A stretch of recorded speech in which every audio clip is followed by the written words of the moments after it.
Hello, everyone. I'm Claire Davis for Mental Health Chats, and I'm back with Benny. Hi, Benny. How are you going? Hi, Claire. I'm great. How are you going?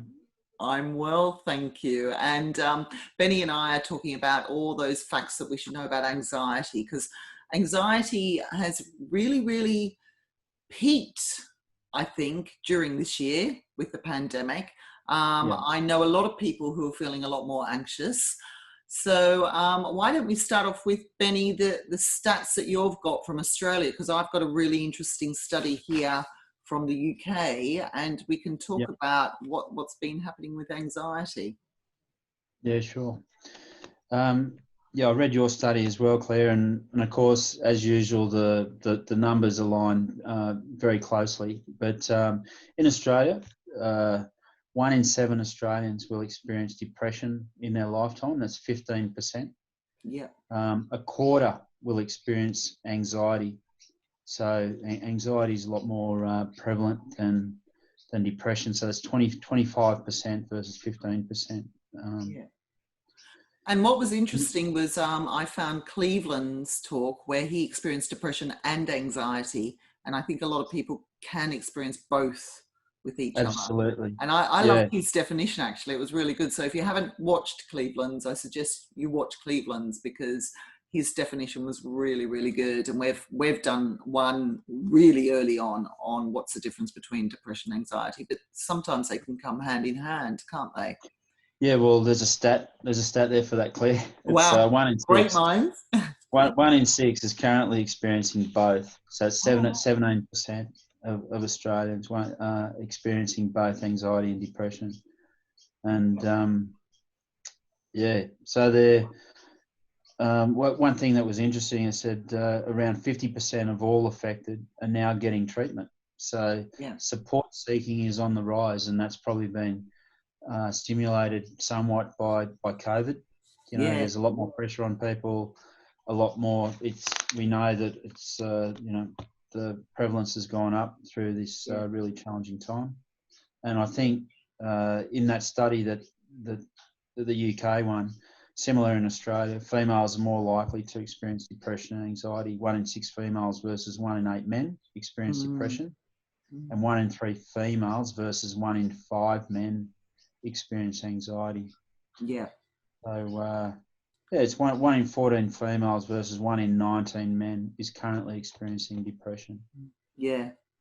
And so these are big mental health issues, and really important because it just affects so many people. I think in Australia it's like 3 million, just under 3 million people at the moment.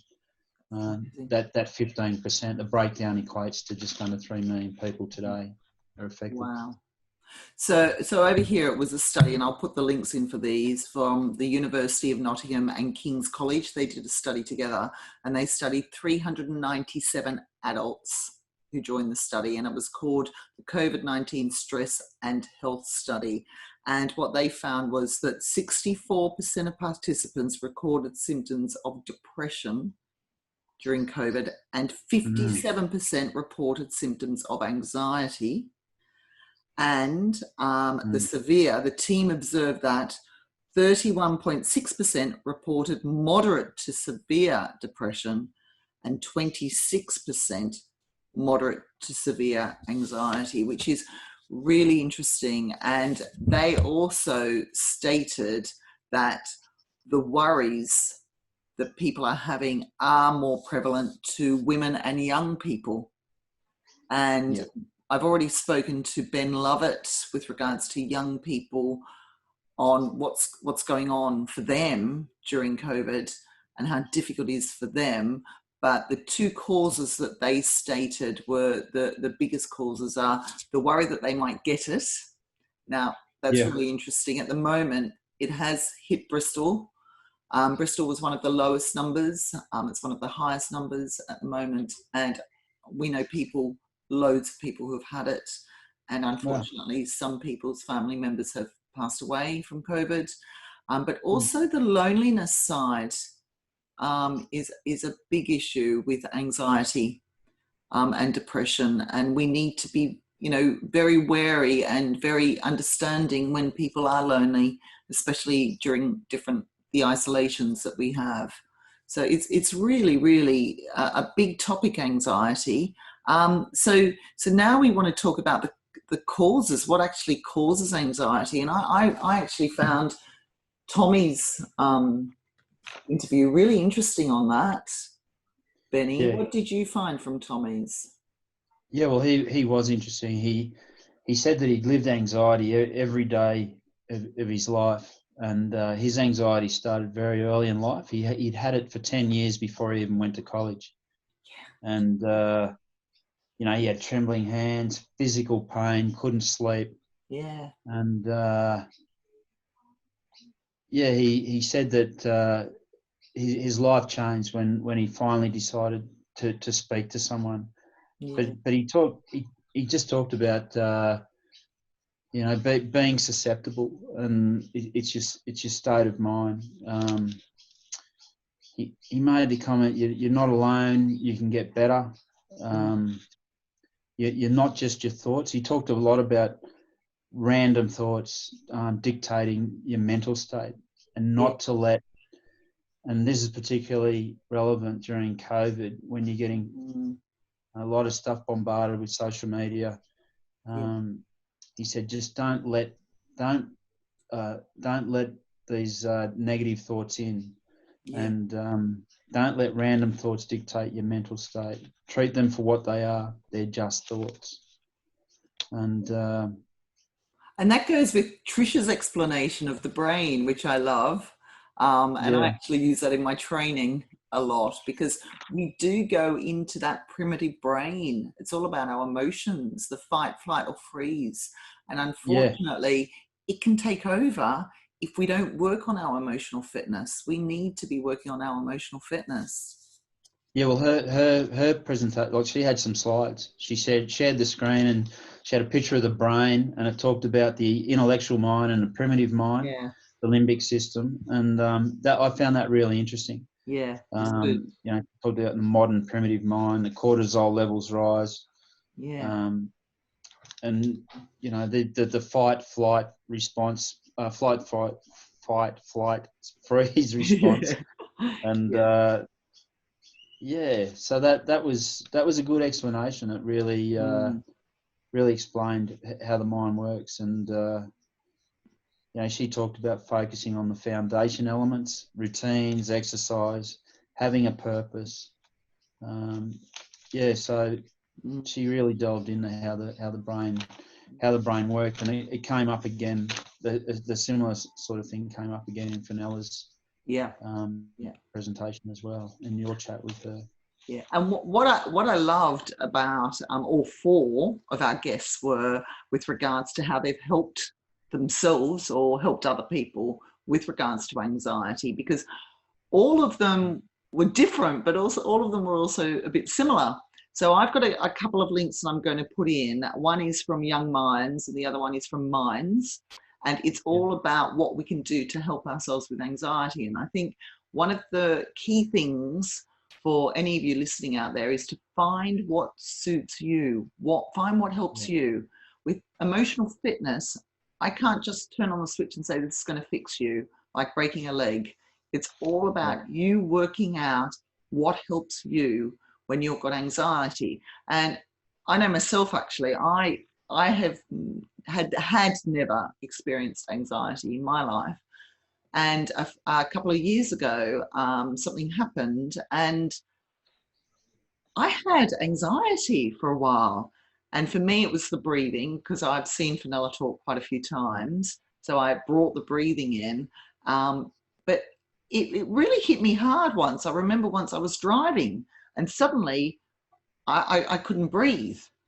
And so I had to stop the car and use one of Fenella's breathing techniques. And it's powerful how it can take over your body without you realizing, because I hadn't experienced before. And often when we don't experience something, we don't really understand the impact.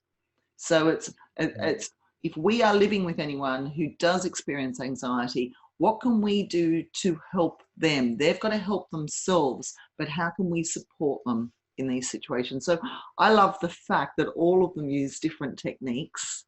And And breathing was a big part of all of their techniques. So if you haven't watched 𝗵𝗲𝗀𝗀's breathing technique specifically for anxiety, do watch it. It's a very, very powerful technique. So which techniques did you find interesting, Benny? Well, I as you know, Claire, I like the fitness and the exercise, and so I really enjoyed Cleveland's talk, because he uses boxing, so he's boxing and personal training. He's another person that's had depression. He needed an outlet, and he headed that way, and so that whole physical thing was really good. And when you asked him how does it actually work, he really talked about boxing. Boxing is a great focus. He talked about you've got to be on your game, because you're likely to get punched in the head. So it really helps you focus around your fitness, your responses, and having a really clear objective. And of course, a lot of that's around self-preservation. But I think with any exercise, if you've got a goal, when you go to exercise, most people have a goal. They either want to walk 5Ks or get in and do so many rounds of boxing or ride so many Ks on a bike. So I really liked his, but I also liked 𝗵𝗲𝗀𝗀's, and you talked about the breathing. She has the actual demonstration of the 3-6-5 breathing technique, and I thought, oh, well, this is going to be interesting. And it was breathe in, inhale for 3 seconds, hold for 6 seconds, and exhale for 5. So I did it. You were doing it in her chat, and made a difference. It was great.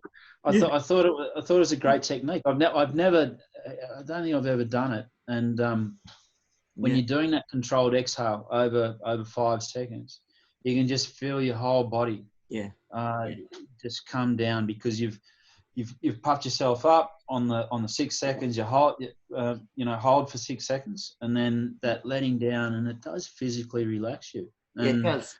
Talked about the linkage between physical and mental, and it was all coming together for me by the time I got to the 4th chat. And I just want to make one comment on Cleveland's. I love the fact that his business is called 𝗖𝗵𝗲𝗀𝗀𝗀, and he mentioned he has a process to help people with depression. If they've got depression, they come to him with depression or anxiety. He's got a process. I just find that incredible. I can't wait to go to Chicago and see him. But interestingly enough, he said he does work with some clients online. So if you are in different parts of the world and you find it really interesting, do contact him, because he said, I can work virtually with people as well. So that's great. But I loved the fact that Tommy mentioned talking. This is all about opening up conversations. It wasn't until he talked to his former girlfriend about it that he realized. But also, so he's got a podcast channel that I'm a guest on, and that's part of his healing. It's his talking on his podcast, which is brilliant, and his journaling. So journaling is a different way of talking and getting his thoughts down on paper. And I just think it's brilliant that he's opening up and saying, look, I need this podcast channel. I'm doing it for my healing. It's great, isn't it? Yeah, no, it was really good. He really emphasises the importance of sharing, and share stories. You're not alone. You can get better. And so it was really good. I enjoyed his. And Trisha's. This is one of my. Well, she mentioned 2 things that I'm really passionate about, and I do. Are the gratitude diary. I love a gratitude diary, and I love the fact her husband does it. There's no way in the world my husband would ever do one of those, but it's brilliant. But also the meditation. And since COVID, I've started meditation. I was told to meditate about 10 years ago. And I thought, no, I'm too busy to meditate. As if you'd have time to do something like that and stop. Well, I wished I had, because I find the days that I don't meditate, yesterday I didn't meditate, and I was a little bit unsettled. And it's so powerful. So I've been meditating since March. I set myself a 21-day goal challenge to do it, and I love it. It's really grounded me. So these are all really good tips, aren't they, Benny? Yeah. Just one other from Trish, and you mentioned about the gratitude journal, but another one that she said, Claire, was don't wait until it gets really bad. Yeah. So that early identification of that you've got a condition, recognizing that something's changed. Yeah. Particularly with depression, when we know that behaviours, if the behaviour change goes for more than sort of 2 weeks, that's a good indicator that you could have depression. And don't wait until it gets really bad. Go and talk to someone, whether it's family or friends, someone trusted. Yeah. And then just share that with someone, and that's a first step to getting better. So that's a lovely point to end on, Benny. So thank you for that. I'm going to introduce our next series, which is actually on eating disorders. And our first guest is a fellow from London called Alex Cross, and he will be opening up the conversation about his experience of having an eating disorder and healing himself for that. So thank you. That was a really interesting series. So thank you for being part of it, Benny. And good luck, everybody. Take care. Thanks, Claire. Bye. Bye-bye.